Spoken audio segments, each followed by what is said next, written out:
And thank you for watching this special streaming edition of Denver 7 News at 6. I'm Ann Trujillo. I'm Shannon Ogden. Glad you're with us tonight.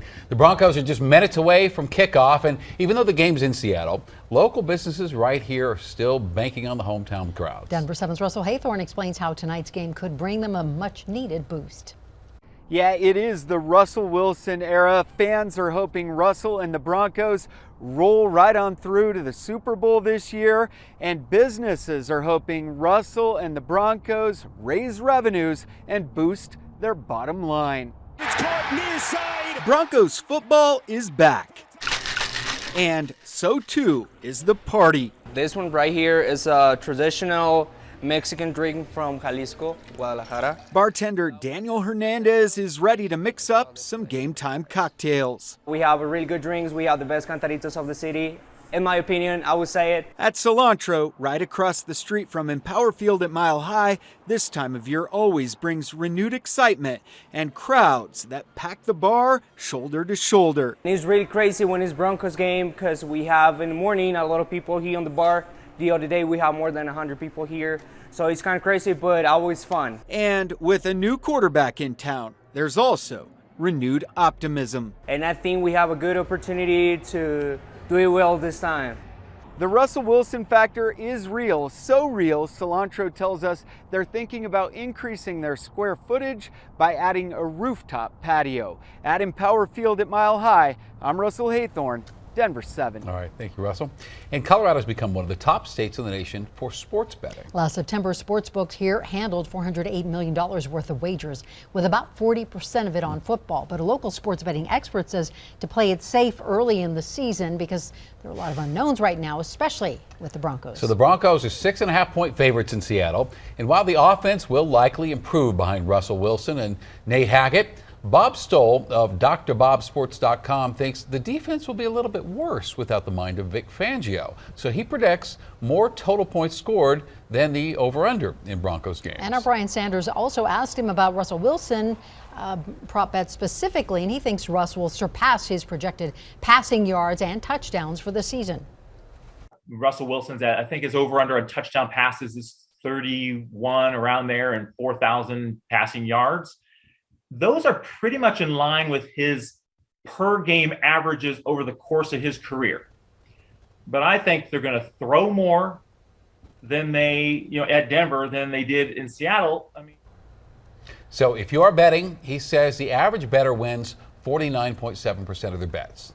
That's, of course, less than a coin flip. You have to win 52.4% of your bets to break even. So he suggests you write down each of your bets, see how many you actually win. His computer model also has the Broncos winning 9.5 games this season, so 9-8 record or 10-7, depending on just how the chips fall. And this is important. You know, the Broncos may be the key to a happy marriage. At least that's what a Lakewood couple seems to be making an argument for. I'd like for you to meet Paul, who's 90, Francie, who is 92. They've been together for 45 years and going to fitness classes at the Green Mountain Recreation Center for 30. They say the class is a big part of their relationship. We really have enjoyed the people here. They become our family, really. And we just feel better when we keep exercising. As long as we can do it, we're going to stay there. I agree with her. That's how we get along. I agree with her all the time.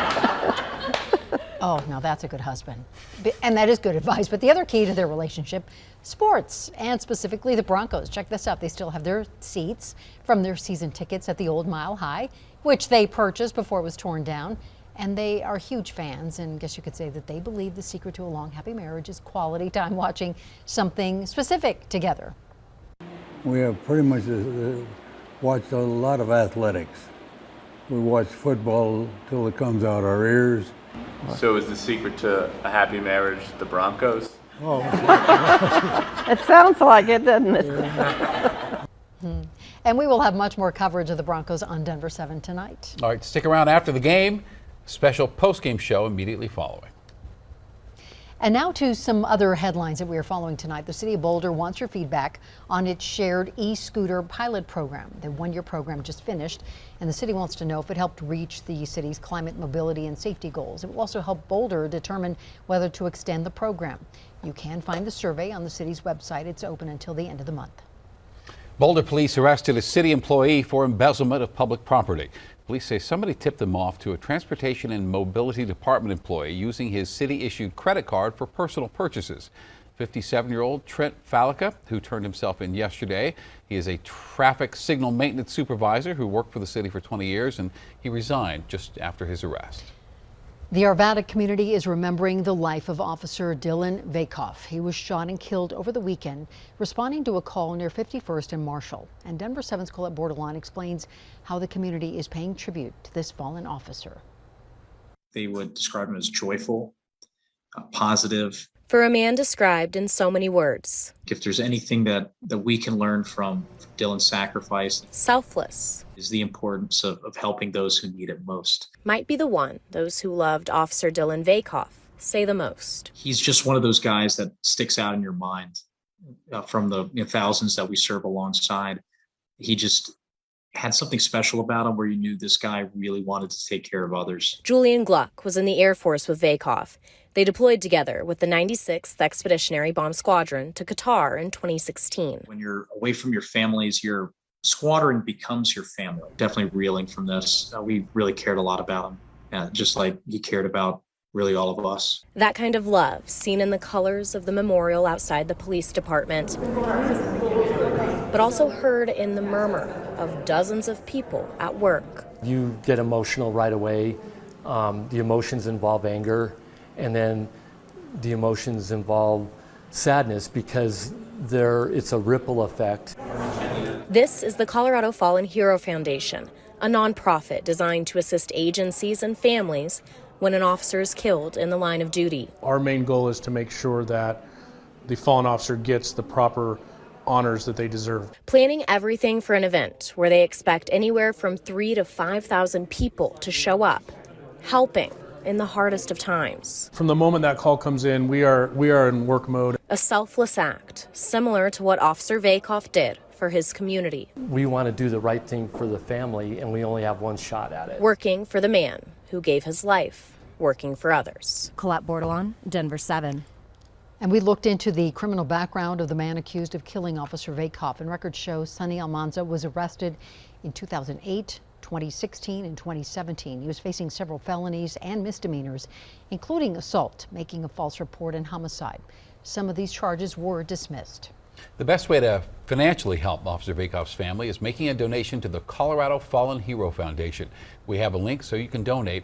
It's in this story on our website, denver7.com. 24 cyclists who are keeping Officer Vakoff in their thoughts. They just finished biking across Colorado, raising money for bulletproof vests through Shield 616. And the vests will be donated to 10 Colorado law enforcement agencies. And the group is still accepting donations, and to donate you can visit shield616.org. All right, I would like for you to meet Riley, the newest member of the Arapahoe County Sheriff's Office. Riley is 8 weeks old, he was sworn in this morning. He'll be a therapy dog in the Cherry Creek School District. And you can follow Riley on Instagram at Arapahoe Riley SRO. He'll also soon be getting his own TikTok account. And the annual Tour de Corgi in Fort Collins is honoring Queen Elizabeth this year. They will have a Best Queen Elizabeth and Corgis category. As you probably well know, the Queen loved corgis, had dozens throughout her life, including 2 at the time of her death. Tour de Corgi is an annual corgi meetup. It's a costume contest and a parade throughout Old Town Fort Collins. And this year's event, by the way, is Saturday, October 1st. Still to come, small businesses in Denver could soon get a big boost. Hear about the new grant program helping them bounce back. Also, a Colorado kid reaching new heights. You'll hear about the impressive climb he hopes to accomplish, and we'll have that for you next.